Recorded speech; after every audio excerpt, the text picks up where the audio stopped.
આ ક્વેશ્ચનમાં સ્ટાર્ટ કરીએ ને તો એમાં ઓલ્ડ પ્રોફિટ શેરિંગ રેશિયો 3:2 છે. એડજસ્ટમેન્ટથી સ્ટાર્ટ કરીએ તો પહેલાં સી કેપિટલ લઈ આવે. સો કેશ અકાઉન્ટ ડેબિટ ટુ અહીંયા સીઝ કેપિટલ. થોડી જગ્યા છોડીએ છીએ બેલેન્સ લખવા માટે. તો આ સીઝ કેપિટલમાં લઈ આવે છે 300, એટલે આ ફર્સ્ટ ઇફેક્ટ. અને બીજી ઇફેક્ટ પાર્ટનર્સ કેપિટલ અકાઉન્ટમાં ક્રેડિટ સાઇડમાં બાય કેશ અને સીના કોલમમાં 300.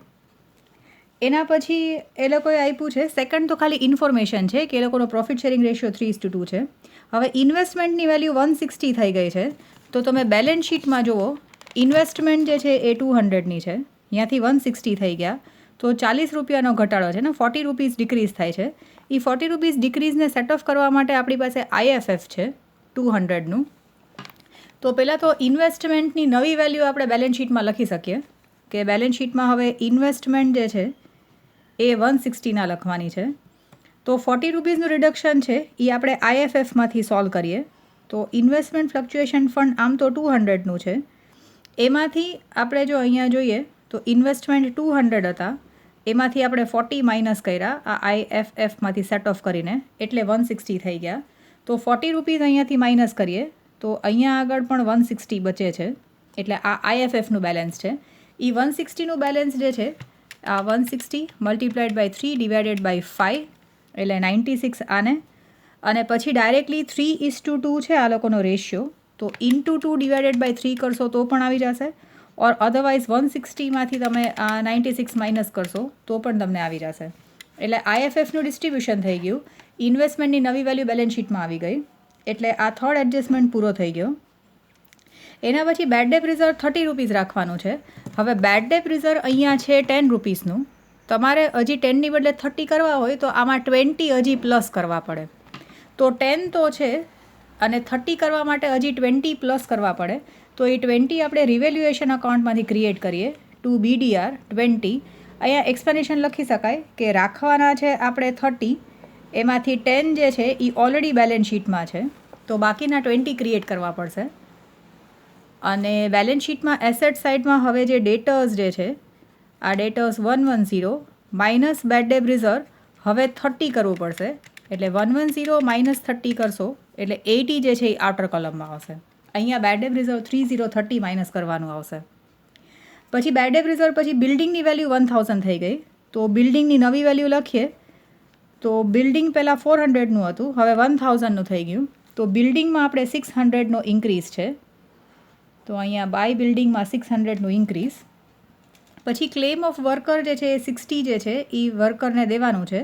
તો WACF જે છે એ આપણી પાસે 100 છે, અને આ ક્લેમ ફોર WACF જેટલા દેવાના છે 60 રૂપીઝ એ લાયબિલિટી છે, તો બેલેન્સ શીટમાં લખી નાખ્યા. હવે બાકીનું WACF ડિસ્ટ્રીબ્યુટ થશે. WACF 100 છે, એમાંથી 60 દેવાના છે, તો 40 રૂપીઝને આપણે ઓલ્ડ પ્રોફિટ શેરિંગ રેશિયોમાં ડિવાઈડ કરીએ. સો 40 મલ્ટીપ્લાઇડ બાય 3 ડિવાઇડેડ બાય 5 એટલે 24, અને મલ્ટીપ્લાઇડ બાય 2 ડિવાઇડેડ બાય 3 કરી નાખીએ તો પણ આવી જશે, ઓર અધરવાઇઝ 40માંથી 24 માઇનસ કરો તો પણ 16 આવી જશે. પછી creditor are payable at 10% discount છે. તો ક્રેડિટર્સ ટોટલ ક્રેડિટર્સ 100 છે, એમાંથી 10% ડિસ્કાઉન્ટે પે કરવાના છે, એટલે 90 દેવાના છે. તો ક્રેડિટર્સને જે 10 રૂપિયા નથી દેવાના એ ફાયદો છે, એટલે રિવેલ્યુએશન અકાઉન્ટમાં ક્રેડિટ સાઇડમાં બાય ક્રેડિટર્સ 10 રૂપિયાનો ફાયદો થઈ ગયો, એટલે રિવેલ્યુએશન અકાઉન્ટમાં ક્રેડિટ સાઇડમાં. પછી stock is to be valued at 85% છે. તો બેલેન્સ શીટમાં સ્ટોક જે છે એ 100% છે. તો હવે સ્ટોક જે છે એ 100ના આપણે 85% કાઢીએ તો એ 85 રૂપીઝ જ થાય. તો એનો મતલબ કે 100માંથી 85 થઈ ગયા, તો 100માંથી 85 એટલે 15 રૂપીઝનું રિડક્શન છે. એ રિવેલ્યુએશન અકાઉન્ટમાં ડેબિટ સાઇડમાં ડિક્રીઝ ઇન એસેટ છે, એટલે તો ટુ સ્ટોક 15 રૂપીઝ, અને બેલેન્સ શીટમાં સ્ટોકની નવી વેલ્યુ 85% 85 રૂપીઝ. પછી ફર્નિચર 20 રૂપીઝનું ઓબ્સોલેટ થઈ ગયું, એટલે નકામું થઈ ગયું. તો બેલેન્સ શીટમાં હવે ફર્નિચર જે છે એ 100 હતા, એમાંથી 20 રૂપીઝનું નકામું થઈ ગયું, એટલે 80 બચ્યા હશે. અને 20 રૂપીઝનું ઓબ્સોલેટ કે નકામું થઈ ગયું એ નુકસાન છે. તો ડેબિટ સાઇડમાં અહીંયા ટુ ફર્નિચર 20 રૂપીઝ રિવેલ્યુએશન અકાઉન્ટમાં. એટલે જો એડજસ્ટમેન્ટ જે છે એ બધા એડજસ્ટમેન્ટ્સ પૂરા થઈ ગયા. જેટલા પણ હતા એ. હવે બાકીનું લખવાનું સ્ટાર્ટ કરીએ તો પહેલાં લાયબિલિટી સાઇડથી સ્ટાર્ટ કરીએ તો કેપિટલ બેલેન્સીસ છે તો બેલેન્સ બ્રોડ ફોરવર્ડ આ 100 અને 200. પછી WACF લખાઈ ગયું. WPSF workers profit sharing fund distribute નહીં થાય એટલે બેલેન્સ શીટમાં લાયબિલિટી સાઇડમાં. પ્રોવિડન્ટ ફંડ પણ ડિસ્ટ્રીબ્યુટ નહીં થાય એટલે લાયબિલિટી સાઇડમાં. પછી વર્કર્સ સેવિંગ્સ અકાઉન્ટ છે એ પણ ડિસ્ટ્રીબ્યુટ નહીં થાય, એ પણ લાયબિલિટી સાઇડમાં. પણ જનરલ રિઝર્વ ડિસ્ટ્રીબ્યુટ થશે તો જનરલ રિઝર્વને પણ આપણે 3:2માં, જનરલ રિઝર્વ 100નું છે એને આપણે 3:2માં કરીએ. સો 100 મલ્ટીપ્લાઇડ બાય 3 ડિવાઇડેડ બાય 5 એટલે 60 અને બાકીનું 40 આવશે એટલે ઇન્ટુ 2 ડિવાઇડેડ બાય 3 કરશો તો પણ તમને ખ્યાલ આવી જશે.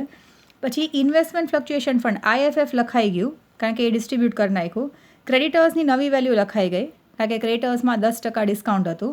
અને પ્રોફિટ એન્ડ લોસ અકાઉન્ટનું ક્રેડિટ બેલેન્સ છે કારણ કે એ લાયબિલિટી સાઇડમાં છે તો એને પણ 3:2માં ડિસ્ટ્રીબ્યુટ કરીએ.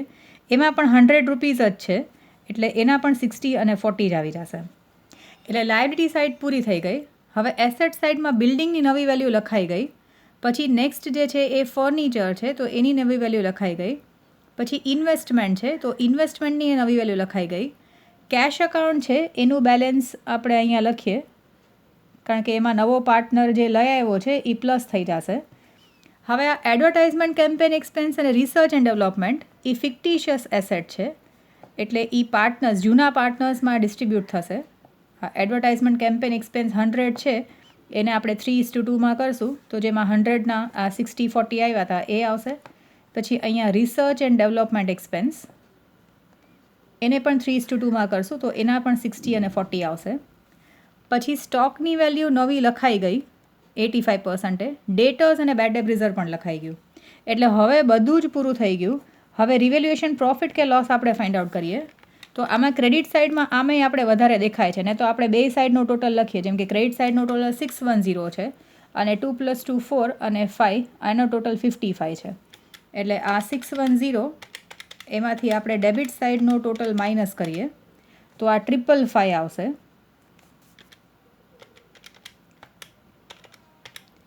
તો એ જે રિવેલ્યુએશન પ્રોફિટ છે એ જશે પાર્ટનર્સ કેપિટલમાં આ RP અને એને પણ આપણે રિવેલ્યુએશન પ્રોફિટ છે રિવેલ્યુએશન અકાઉન્ટ એટલે 3:2માં. સો 555 મલ્ટીપ્લાઇડ બાય 3 ડિવાઇડેડ બાય 5 એટલે અહીંયા આવશે 333 અને ઇન્ટુ 2 ડિવાઇડેડ બાય 3 કરશું એટલે 222. તો આ રિવેલ્યુએશન પ્રોફિટ ડિસ્ટ્રીબ્યુટ થઈ જાય પછી આપણે એકનું balance carried forward find out કરીએ દરેક પાર્ટનરનું. તો જેમ કે એનું આ સાઇડનું ટોટલ કરીએ તો આ 100 + 60 + 60 + 96 + 24 + 333 અને ડેબિટ સાઇડમાં -60 અને -60 કરશું તો આવશે એનું 553. પછી બીના કેસમાં 200 + 40 + 40 + 64 + 16 + 222 -40 અને -40 એટલે આનું આવશે 502. આમાં તો કંઈ કરવાનું જ નહોતું એટલે એનું 300 આવશે.